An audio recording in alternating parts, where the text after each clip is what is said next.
प्रधानमंत्री मोदी ऑस्ट्रेलिया पहुंच गए, लेकिन उससे पहले आज वो इंडोनेशिया के प्राचीन मंदिर, जिसे हम प्रम्बानन मंदिर कहते हैं, वहां पर गए और शानदार तस्वीरें आज मैं आपको दिखाने वाला हूं।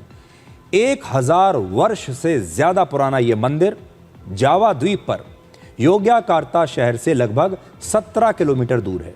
यह दक्षिण पूर्व एशिया का दूसरा और इंडोनेशिया का सबसे बड़ा हिंदू मंदिर है। प्रधानमंत्री मोदी हेलीकॉप्टर से आज इस मंदिर को देखने के लिए पहुंचे और इस दौरान हेलीकॉप्टर में इंडोनेशिया के राष्ट्रपति प्रबाओ सुबियांतो भी उनके साथ थे और इस हेलीकॉप्टर को 3 और दूसरे हेलीकॉप्टर्स लगातार एस्कॉर्ट कर रहे थे प्रधानमंत्री की सुरक्षा के लिए, उनके सम्मान में। तो देखिए कैसे इंडोनेशिया के राष्ट्रपति हमारे देश के प्रधानमंत्री को हेलीकॉप्टर में बिठाकर इस प्राचीन मंदिर, 1000 साल पुराने मंदिर में लेकर गए और आगे क्या हुआ मैं आपको बताऊंगा। पहले ये तस्वीरें देखिए।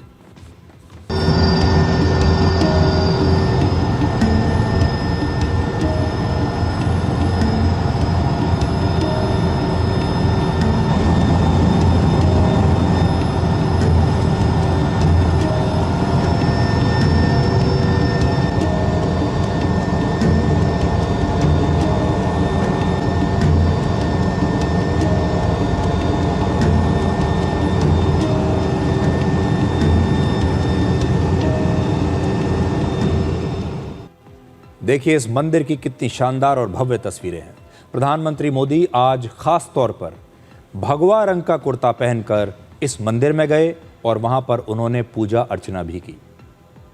ये तस्वीरें भी बड़ी शानदार हैं और आज क्योंकि इस प्राचीन मंदिर में जाना था तो प्रधानमंत्री मोदी ने शायद कुछ सोचकर ही ये भगवा कुर्ता पहना होगा।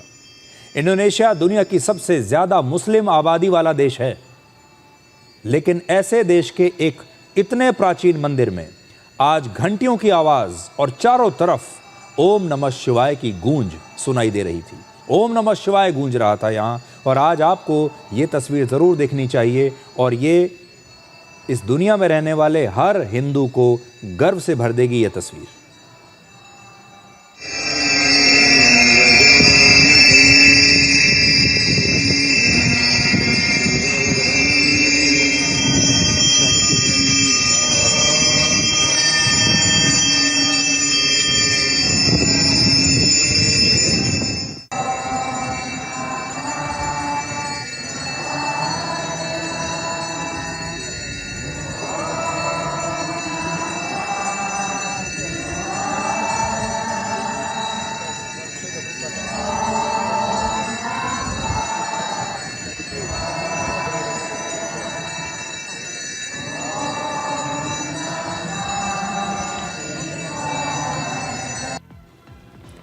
तो ज़रा एक बार बैठकर दोबारा से सोचिए, इंडोनेशिया जैसा मुस्लिम देश जो दुनिया का सबसे बड़ा मुस्लिम देश है, वहाँ पर 1000 वर्ष पुराना प्राचीन हिंदू मंदिर और उसमें प्रधानमंत्री मोदी भगवा कुर्ता पहनकर पूजा पाठ कर रहे हैं और चारों तरफ ओम नमः शिवाय का मंत्र गूंज रहा है। यहाँ नहीं, इंडोनेशिया के एक मंदिर में 9वीं शताब्दी में बना ये मंदिर त्रिमूर्ति यानी शिव, विष्णु और भगवान ब्रह्मा को समर्पित है। यहाँ सबसे ऊंचा मंदिर भगवान शिव का है और इसीलिए इसे शिव मंदिर के तौर पर भी जाना जाता है। इस मंदिर परिसर को यूनेस्को ने वर्ल्ड हेरिटेज साइट घोषित किया है क्योंकि ये 1000 वर्ष पुराना है। मूल रूप से इस मंदिर परिसर में कुल 240 मंदिर हुआ करते थे, लेकिन इस दौरान बहुत सारे भूकंप आए और दूसरे कारणों की वजह से बहुत सारे मंदिर नष्ट हो गए, बहुत सारे मंदिरों को बहुत नुकसान पहुंचा, जिसका अब भारत और इंडोनेशिया मिलकर इन मंदिरों का पुनर्निर्माण कर रहे हैं। भारत की आर्कियोलॉजिकल सर्वे ऑफ इंडिया यानी ASI इंडोनेशिया में इस मंदिर का पुनर्निर्माण कर रहा है। यहाँ के मंदिरों की सबसे बड़ी बात यह है कि ये 1000 साल पुराने होने के बावजूद आज भी पूरी मजबूती के साथ खड़े हैं। देखिए इन मंदिरों की वास्तुकला को देखिए, 1000 साल पहले क्या मंदिर बनाया, वास्तुकला देखिए, आर्किटेक्चर देखिए और इनकी मजबूती देखिए कि आज 1000 साल के बाद भी उतनी ही मजबूती से सर्दी, गर्मी, बरसात में ये खड़े हुए हैं। जबकि आजकल अगर आप देखें तो आजकल के मकान एक बारिश में ढह जाते हैं। आजकल की बिल्डिंग्स एक बारिश को सह नहीं पाती, एक छोटे से भूकंप को सह नहीं पाती। दुनिया की सबसे ज्यादा मुस्लिम आबादी वाला देश होने के बावजूद इंडोनेशिया के लोगों ने इन मंदिरों को नष्ट नहीं किया, इन्हें तोड़ा नहीं। यहां के मंदिरों की दीवारों पर रामायण की कहानियों का चित्रण किया गया है। इस मंदिर में आज प्रधानमंत्री मोदी ने कहा कि उन्हें किसी न किसी रूप में हमेशा ही भगवान शिव से जुड़ने का मौका मिला है। प्रधानमंत्री मोदी ने इस मंदिर के पुनर्निर्माण के बाद यहां पर फिर से आने का वादा भी किया।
अगर मैं लासा में कैलाश मानसरोवर की यात्रा करता हूं और आज मैं इंडोनेशिया के इस पवित्र टेम्पल में आता हूं, मैं देख रहा था एक ही गुंज महामृत्युंजय जाप यहां हो रहा था।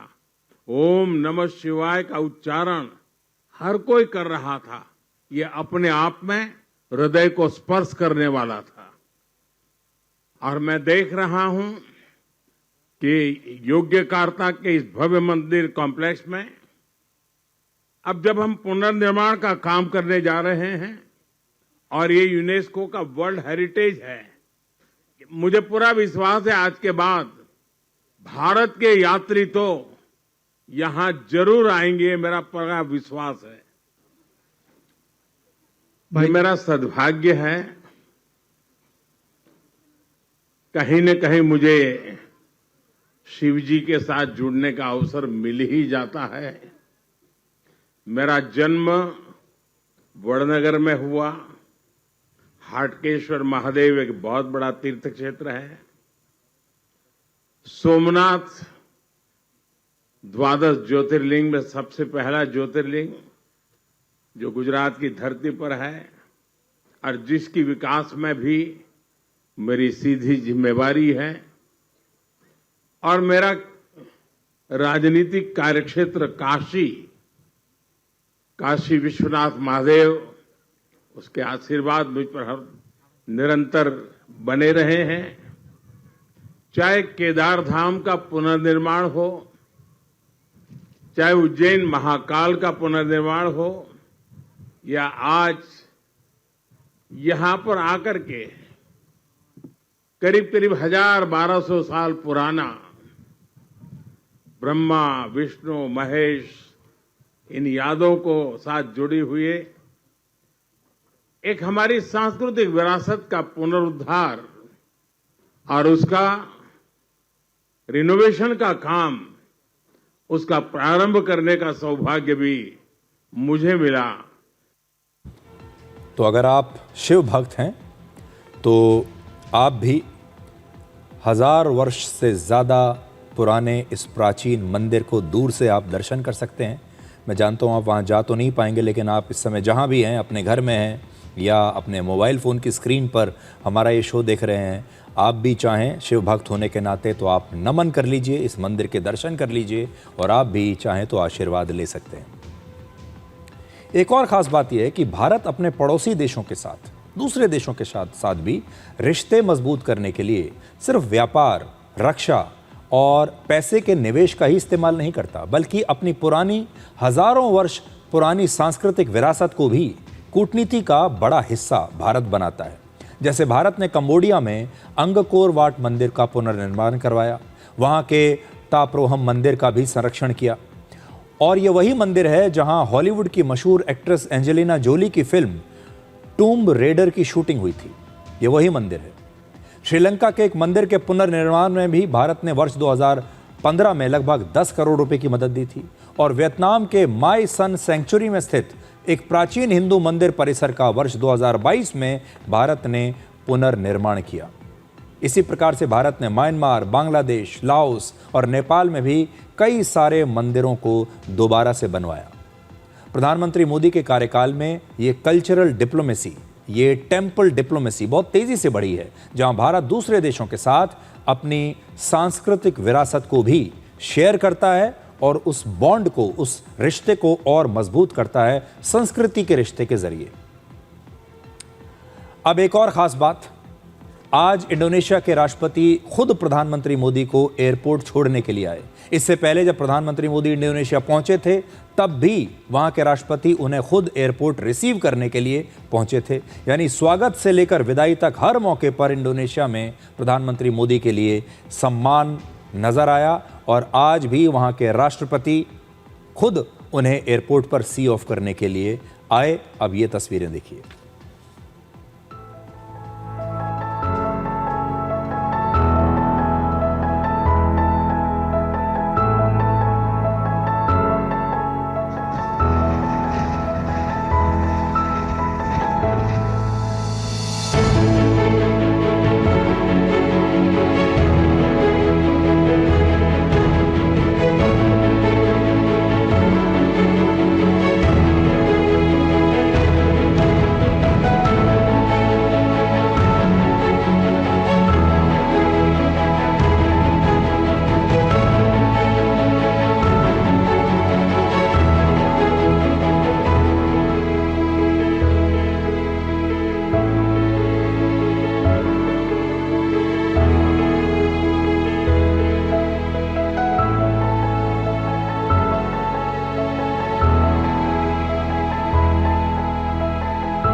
और जो सम्मान जमीन पर दिया गया प्रधानमंत्री मोदी को, वही सम्मान इंडोनेशिया के आसमान में भी दिखाई दिया।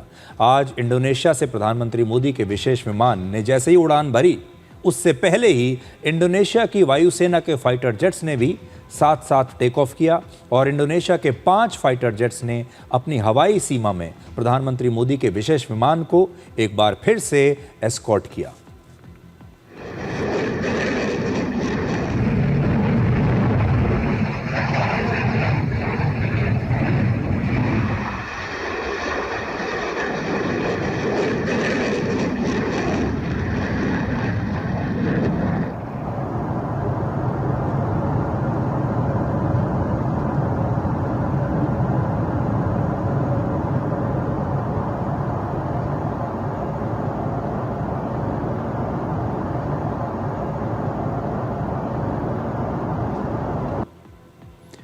और जैसा मैंने आपको थोड़ी देर पहले बताया, प्रधानमंत्री मोदी अपने 3 देशों के दौरे पर इंडोनेशिया के बाद ऑस्ट्रेलिया पहुंच गए हैं और फिर इसके बाद वो न्यूजीलैंड जाएंगे।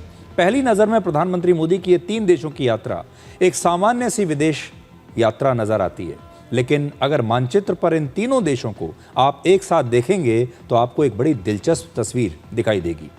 भारत से इंडोनेशिया, फिर ऑस्ट्रेलिया और उसके बाद न्यूजीलैंड, ये पूरा मार्ग हिंद महासागर से लेकर दक्षिण प्रशांत महासागर तक फैला हुआ है। इन तीनों देशों की लंबी समुद्री सीमाएं हैं और प्रधानमंत्री मोदी का यह दौरा सिर्फ 3 देशों का नहीं, बल्कि पूरे इंडो पैसिफिक क्षेत्र में भारत को मजबूत करने की एक बहुत बड़ी कूटनीति है। एक तरह से भारत अब हिंद महासागर तक ही अपने आप को सीमित नहीं रखना चाहता, बल्कि प्रशांत महासागर में भी अपनी दोस्ती, व्यापार और सुरक्षा की साझेदारी को लगातार मजबूत कर रहा है।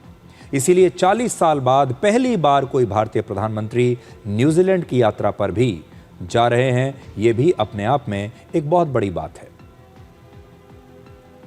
हमारे देश में आज़ादी से लेकर वर्ष 2014 तक, यानी 67 वर्षों तक अलग अलग सरकारों ने धर्मनिरपेक्षता के नाम पर भारत की हिंदू संस्कृति को हमेशा दबा कर रखा। भारत के हिंदुओं में यह डर बैठा कर रखा कि सार्वजनिक स्थानों पर खुलेआम सनातन धर्म का प्रचार करना, सनातन धर्म के लिए नारे लगाना हिंदुओं को सांप्रदायिक बना देगा। इसलिए इस दौरान जो भी प्रधानमंत्री रहे, बड़े बड़े कैबिनेट मंत्री रहे, बड़ी बड़ी पार्टियों के अध्यक्ष रहे, बड़े बड़े सरकारी अफसर रहे, वो हमेशा अपनी हिंदू पहचान को लेकर बैकफुट पर रहे। सार्वजनिक तौर पर ये लोग कभी अपनी हिंदू पहचान को दिखाते नहीं थे। उन्हें हमेशा यह डर था कि अगर उन्होंने अपनी इस हिंदू पहचान को सबके सामने प्रदर्शित किया तो उन्हें सांप्रदायिक घोषित कर दिया जाएगा।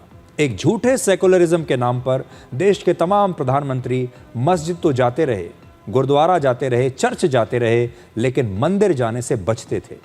लेकिन प्रधानमंत्री मोदी ने भारत की संस्कृति और हिंदुत्व की पहचान को अपनी अंतर्राष्ट्रीय डिप्लोमेसी का एक बहुत महत्वपूर्ण हिस्सा बना लिया है।